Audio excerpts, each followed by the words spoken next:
வணக்கம். நம்ம சேனலுக்கு தொடர்ந்து ஆதரவளித்துக் கொண்டு இருக்கும் நல்ல உள்ளங்களுக்கு நன்றி. தொடர்ந்து ஆதரவு கொடுங்க. தேசிய அரசியலில் ஒரே பரபரப்பு, தினமும் பரபரப்பு. நாடாளுமன்றத்தை நடத்த விடாமல் இன்றைக்கி எதிர்கட்சிகள் பெரிய அளவுக்கு ஆர்ப்பாட்டம் பண்ணிகிட்டு இருக்காங்க. இன்னொரு பக்கம் ஓபிசிகளுடைய கூட்டத்தில் ராகுல் காந்தி பேசியது, பிரதமர் மோடியுடைய பக்கத்தில் ஒரே அறையில் உட்கார்ந்த போது தான் நான் சில விஷயங்களை தெரிந்து கொண்டேன் அப்படின்ட்டு. இது வரைக்கும் மோடியை எவ்வளோ பேர் கலாச்சிருப்பாங்கன்னு சொல்கிறோம்ல, அதில் இன்றைக்கி ராகுல் காந்தியோடைய பேச்சு சூப்பர். உடனே அந்த பக்கத்துலேருந்து மாளவியா, பிஜேபி, இத்தாலியுடைய வெளிநாட்டுக்கார இத்தாலியுடைய மகன், பாசிய தாய் தந்தைக்கு பிறந்தவன் அப்படின்னு சொல்லிட்டு மீண்டும் ராகுல் காந்தி எப்பயுமே திட்டுவாங்கள்ல, அந்த மாதிரி திட்டுறாங்க. அதாவது என்ன, ஒரு விஷயத்தை சொன்னோம்னு வச்சுக்கோங்களேன், அவங்கக்கிட்ட பதில் இல்லைன்னா அவங்க அம்மா பற்றி பேசுகிறது, அவங்க அப்பா பற்றி பேசுகிறது, இதெல்லாம் ஒரு பொழப்பாக பிஜேபி பண்ணிகிட்டு இருக்காங்க. தொடர்ந்து சொல்லிகிட்டு இருக்கோம், நாட்டை சுடுகாடாக ஆக்கக்கூடிய வேலையில் இன்றைக்கி ரொம்ப திறமையாகவும் வேகமாகவும் விவேகமாகவும் பிஜேபி பண்ணிகிட்டு இருக்காங்க. அவ்வளோதான் சொல்லணும். மக்கள் பார்த்து கொண்டு இருக்கிறார்கள். இன்னொரு பக்கம் ராபரி தேவி என்ன சொல்கிறாங்க, என் பையனை கொலை பண்ணுறதுக்கு 2-3 தடவை முயற்சி நடந்தது, கொலை முயற்சி நடந்ததுங்கிறாங்க. நல்லா யோசனை பாருங்கள். பீகார் ஃபுல்லாக அந்த அம்மா போய் என் பையனை கொலை முயற்சி பண்ணுறாங்கன்னு சொல்லி பிரச்சாரம் பண்ணால் அம்மா சென்டிமெண்ட் ஒர்க் அவுட் ஆகும். அதாவது பீகாரில் ட்விஸ்ட்டுக்கு மேலே ட்விஸ்ட்டு. தேசிய அரசியலில் என்ன நடக்கிறது அதை பற்றி தான் பார்க்க போகிறோம். தொடர்ந்து நம்ம சொல்லிகிட்டு இருக்கோம், ராகுல் காந்தி அந்த அரசியலமைப்பு சட்டத்தை காட்டினது போன தேர்தலில் பெரிய இம்பேக்ட் வந்தது. போன தேர்தலில் குறிப்பாக உத்தரப்பிரதேசத்தில் இந்த அளவுக்கு பிஜேபி மண்ணை கவுனதுக்கு காரணம் ராகுல் காந்தியோட அந்த அரசியலமைப்பு சட்டம். பாருங்கள், உங்கள் எல்லாரையும் வஞ்சிக்கிறாங்க பாருங்கள். அந்த நிர்மலா சீதாராமன் அல்வா கிண்டுறாங்க. ஆனால் அல்வா கிண்டுறதில் பின்னாடி யார் நிற்கிறான்னா, அதாவது மொத்தமாக 100 பேரில் 90% பேர் பிற்படுத்தப்பட்டவர்கள், ஒடுக்கப்பட்டவர்கள், அதுக்கப்புறம் பார்த்தா சிறுபான்மையினர், ஓபிசி சமூகம் எல்லாம் சேர்த்து தான். ஆனால் வெறும் 10% இருக்கிறவர்கள் தான் இன்றைக்கி பட்ஜெட்டை தயார் பண்ணுறாங்க. அல்வாவை கிண்டி உங்களுக்கு கொடுக்காம அவங்க சாப்பிட்டுட்ருக்காங்க. அப்படிப்பட்ட சூழ்நிலையில் இன்றைக்கி ஓபிசி கூட்டத்தில் கலந்து கொண்ட ஐயா ராகுல் காந்தி சொன்ன விஷயம், மோடியை நான் பக்கத்துலேருந்து பார்த்தேன், அப்போ தான் தெரியும் ஒரு பெரிய பயந்தாங்கூலின்ட்டு. நம்ம ஏற்கனவே இதை பற்றி சொல்லியிருப்போம்.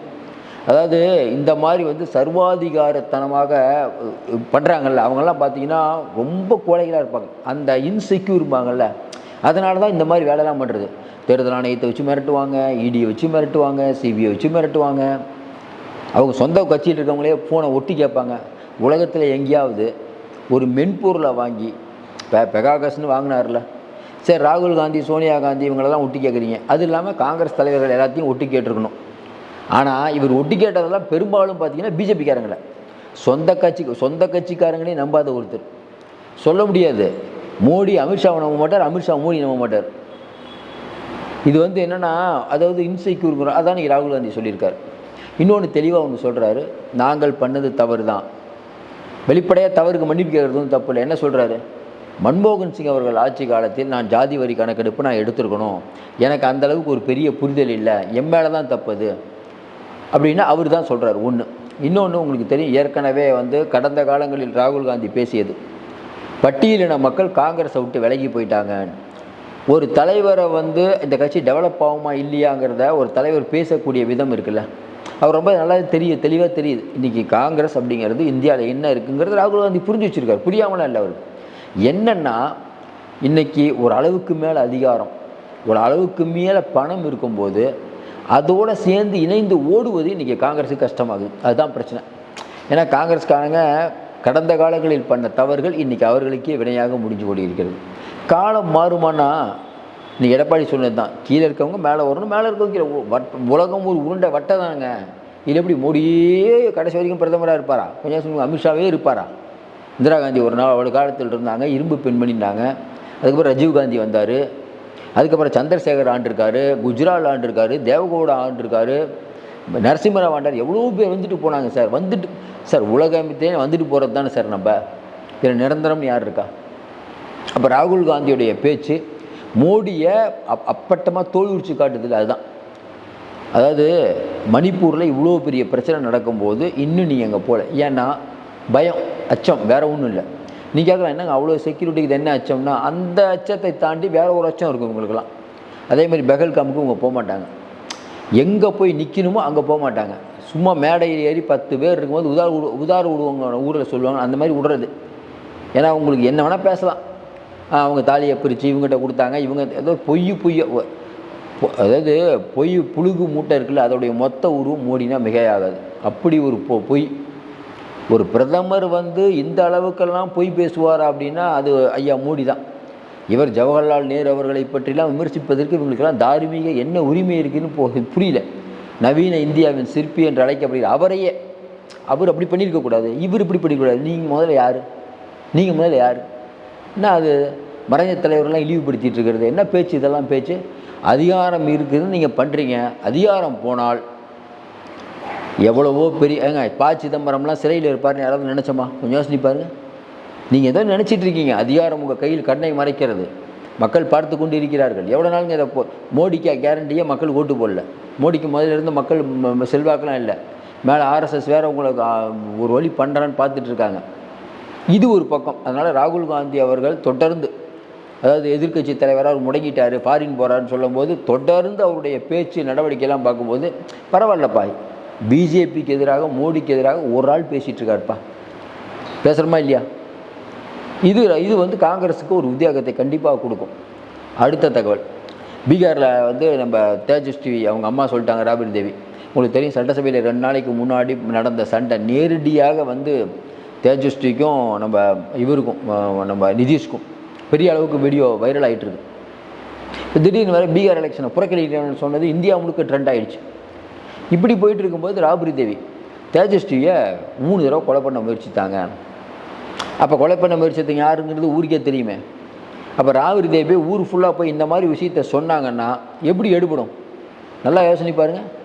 கொலை பண்ணுற முயற்சித்தாங்கிறது எவ்வளோ பெரிய விஷயம். குறிப்பாக பார்த்தீங்கன்னா இங்கே தமிழ்நாட்டில் எம்ஜிஆர் அவர்கள் அந்த கட்டோட நின்ன புகைப்படத்தை பார்த்து எவ்வளோ மக்கள் அன்றைக்கி அதிமுக சரியாக வெற்றி. அதேமாதிரி ராஜீவ்காந்தி அவர்கள் இறந்த போது பெரிய அலை அடித்து தான் அதிமுக ஜெயிச்சது.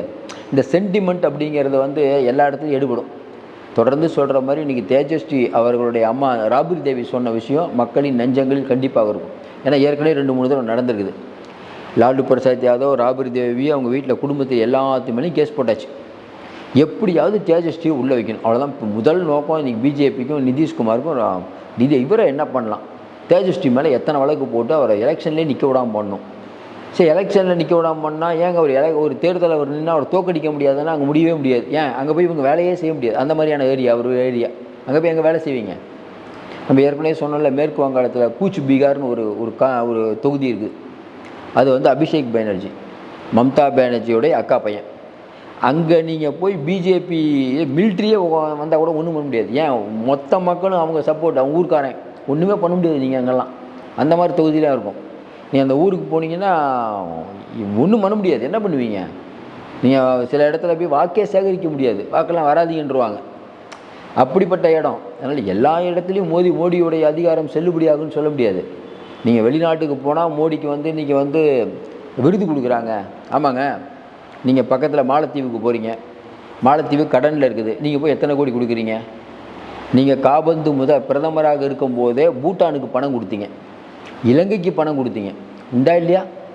வங்கதேசத்தில் நீங்கள் பண்ண என்னென்ன பண்ணினீங்க அதானிக்காக அப்படிங்கிறது வங்கதேசத்துடைய தலைவர் வெளிப்படையாக சொல்லிட்டார். பேசிக்கிட்டே இருக்கலாம். மோடி அவர்களுடைய வார்த்தை பேசினா ட்ரம்ப்பு சொல்கிறாரு, நான் தான் சொன்னி போரை நிறுத்தினங்கிறாரு. இது வரைக்கும் மோடி சொல்ல மாட்டார் ஒன்றும். இல்லை நாங்கள் தான், அதான் 24 தடவை சொல்லிட்டாரே, நான் தான் சொன்னேன் 2 வரைக்கும் இப்படி நிறுத்துங்கன்ட்டு. அப்போ இந்தியா ஒரு வல்லரசு நாடு, மோடி யாருக்கும் வடிபணியாதவருக்கிறீங்க. ட்ரம்ப்பு சொன்னவொன்னே கேட்குறாரு, சீனாங்கிற பேரே சொல்ல மாட்டுறாரு. இப்போ நீதித்துறையும் இங்கே இருக்கக்கூடிய அப்பாவி மக்களையும் மிரட்டிட்டு இதான் வேலை. தொடர்ந்து சொல்லி கொண்டு இருக்கிறோம். இன்றைக்கி நாடாளுமன்ற முடக்கம் அப்படிங்கிறது, தொடர்ந்து நாடாளுமன்ற முடக்கம். இத்தனை எம்பிக்கள் போன தடவை இல்லாததை விட இன்றைக்கி எதிர்க்கட்சிகள் அவ்வளோ வலிமையாக இருக்கிறார்கள். பார்க்கக்கூடிய மக்களுக்கு ஜனநாயகத்தின் மீது கண்டிப்பாக ஒரு நம்பிக்கை வரும். சில பேர் சொல்கிறாங்கல்ல, நாடாளுமன்றம் முடக்கப்பட்டு எதிர்க்கட்சிக்கு இதே வேலை, நாடாளுமன்றத்தை முடக்கிட்டாங்கன்னு. ஏங்க, எதிர்க்கட்சிகள் ஒரு கேள்வி கேட்குறாங்க. கேட்கலைன்னா என்ன சொல்லுவீங்க? அது எப்படி கேட்காம இருக்கலாம் சொல்கிறீங்கள? என்ன கேட்குறாங்க? என்னப்பா, பீகாரில் ஒரு 2-3 அக்டோபரில் தேர்தல், இப்போ போய் தீவிர தேர்தல் சீர்திருத்தம்ங்கிறீங்களே, இது நடைமுறைக்கு சாத்தியமா? இவ்வளோ நாள் என்ன பண்ணிட்டு, அப்படி என்ன தேர்தல் ஆணையம் என்ன வேலை பார்க்குறீங்க கேட்பாங்களா இல்லையா? கடைசி நேரத்தில் தான் எல்லாம் பண்ணுவீங்களா? இதை கேட்கக்கூடாதா? உச்சநீதிமன்றம் கேட்குது. ஏங்க ஆதாரையும் நம்ம என்ன கேட்குறோம், ஆதார் யார் கொடுத்ததுங்க? பக்கத்தில் இருக்க பாகிஸ்தான் கொடுத்தாங்களா, இல்லை பூட்டான் கொடுத்தாங்களா, சீனா கொடுத்தாங்களா? நீங்கள் தானே கொடுத்தீங்க. ஆதார்லாம் ஏற்றுக்க மாட்டேன்னா அப்புறம் ஆதார் எதுக்கு தான் எங்கள் வீட்டில் வச்சுருக்கோம்? கொஞ்சம் யோசனை பாரு. இல்லை ஆதாரை விட்டுட்டு புது ஆதாரம் பண்ணுங்க. ஒன்றும் புரிய மாட்டேது. ஆதார் அடையாளங்கிறீங்க, ஆதார் நம்ப மாட்டீங்க, வாக்காளர் நம்ப மாட்டீங்க. ஞானேஷ்குமார், அதுவும் தேர்தல் ஆணையர் சொல்கிறது ரொம்ப திமிரான பேச்சுங்க அது. அது இறந்தவர்களையும் போலி வாக்காளர்களையும் அப்படியே விட்டுருணுமா? என்ன பேச்சு இதெல்லாம்? இதே மாதிரி தான் தேர்தல் ஆணையம் காங்கிரஸ் கட்சி எப்போ எங்களை குறை சொல்லுன்னு நாங்கள் எதிர்பார்த்துட்ருக்கோம். இதெல்லாம் ஒரு பிரதான எதிர்கட்சியை பார்த்து தேர்தல் ஆணையம் இந்த மாதிரி சொல்லலாமா? ஏன் சொல்கிறாங்கன்னா, மோடி அவர்கள் என்ன நினைக்கிறாரோ அவங்க பேசுகிறாங்க. மோடி அவர்கள் என்ன செய்ய சொல்கிறாரோ அது இடி பண்ணுது, சிபிஐ பண்ணுது. வேறு எப்படி இருக்க முடியும்? இன்றைக்கி இருக்கக்கூடியது பெரும்பாலும் அங்கே இருக்கக்கூடியவங்கள்லாம் குஜராத் அதிகாரிகள். பாருங்கள், ஆள் தேர்ந்தெடுத்து போடுவாங்க. ஒரு காலத்தில் வேறு மாதிரி இருந்தது, இப்போ எல்லாம் குஜராத்திகளோட ஆதிக்கம். மகாராஷ்டிராலே குஜராத்திகள் வந்துட்டாங்க. மேற்கு வங்காளத்தில் அந்த அம்மா தானே சொல்கிறாங்க, மம்தா பானர்ஜி. குஜராத்தில் இங்கே குஜராத்துக்காரங்க 2 பேர் நம்ம ஊரை சுருட்டிட்டு போகணும்னு நினைக்கிறாங்கன்னு தான் சொல்கிறாங்க. அதான் எடுபட்டு இருக்குது அங்கே. இப்போ தமிழ்நாட்டில் பிஜேபிக்கு என்ன மரியாதை இருக்குது? மோடி அமித்ஷா வந்தால் ஒரு 50,000 ஓட்டு போகும், திமுகவுக்கு போகும். இப்படிப்பட்ட சூழ்நிலை ராகுல் காந்தியோட எண்ணெய் பேச்சு. மோடி சொல்கிறோம் ஓபிசின்னு வரைக்கக்கூடிய விஷயம், ஜாதிவாரி கணக்கெடுப்புங்கிற விஷயம் கண்டிப்பாக பிஜேபிக்கு ஒரு பெரிய சிக்கலை ஏற்படுத்தும். ஏன்னா ஜாதிவாரி கணக்கெடுப்பு எடுக்கிறதையோ அது வெளியிடுறதையோ அவங்க ஒத்துக்க மாட்டாங்க. அவர்கள் யாருக்கான கட்சின்னு தெரியும். இன்றைக்கி ஆர்எஸ்எஸ் யார்? ஆர்எஸ்எஸ் தலைவர் யார்? எந்த சமூகத்தின் பின்புலத்திலிருந்து வருகிறார்? இவங்க ராமராஜ்யம்னு சொல்கிறதெல்லாம் பார்த்தீங்கன்னா இந்தியாவில் ஒரே கடவுளை கொண்டு வரணும்னு நினைக்கிறாங்க. கடவுள் இருக்காரா இல்லையான்னு தெரியாது. இவங்களே சொல்கிறாங்க ஒரே கடவுள், அது ராமர். ஊருக்கு பேர் மாற்றம். இங்கேனா முருகன்றுவாங்க. ஆனால் என்னென்னா அதை ஏற்றுக்க மாட்டாங்க. இருந்தாலும் பண்ணி தான் அவனுங்க மெட்டீரியல் ஆகணும். இல்லை, கடைசியாக பார்த்தா ஒரு முடிவுக்கு இந்தியாவை இந்து நாடாக அறிவிக்கணும்னு நினைக்கிறாங்க. அது அறிவிப்பதெல்லாம் நடக்காத காரியம். நம்ம சொல்லிட்டு இருந்தாலும் மெல்ல மெல்ல அதை நோக்கி நகர்ந்து கொண்டு இருக்கிறார்கள். இவர்களை முறியடிப்பது அப்படிங்கிறது காலம் முறியடிக்காவிட்டாலும் கண்டிப்பாக இயற்கை அவர்களை முறியடிக்கும். தொடர்ந்து ஆதரவு கொடுங்க. நிறைய அண்மை தகவலை கொடுத்துட்ருக்கோம். சப்ஸ்கிரைப் பண்ணி பார்த்து ஊக்கம் கொடுங்க. மீண்டும் சந்திப்போம். நன்றி, வணக்கம்.